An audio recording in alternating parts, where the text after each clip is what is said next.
So, pwede ka mag-charge dito. At the same time, pwede ka rin makinig ng music. So, ito yung bago natin discover na adapter from Esager, no?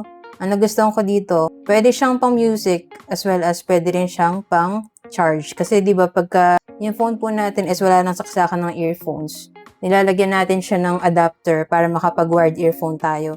Kaso ang problema doon, for example, nalobat ka, hindi ka pwedeng makinig ng music while charging. Pag bumili ka ng ganitong 2-in-1 na adapter, pwede siya pang charge, pwede rin siyang pang audio at the same time. Yan. So, hindi ka na mamimili kung mag-charge ka lang ba or makikinig ka ng audio. So, ngayon, try natin siya dito sa aking Samsung phone kung nakakapag-charge nga ba siya habang nakakapakinig tayo ng music. And as you can see, charging na siya ngayon kasi meron akong nilagay na charger dito sa kanyang adapter. So, now, lagyan naman natin siya ng headset. So, sa kanyang earphones, meron siyang version na Type-C as well as 3.5mm audio jack.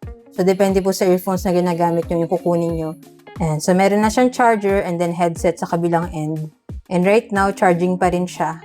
Okay, try naman natin magpatugtog ng music dito sa phone para makita natin kung gumagana nga ba siya while charging. Ayan, connected yung ating earphones.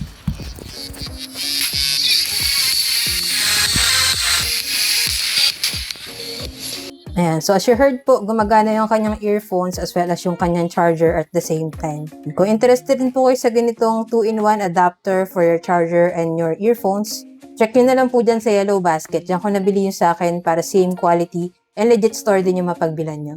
Ayan, so yun lang, sana nakatulong tong video. If you have any other questions, just let me know in the comments and follow for more tech content.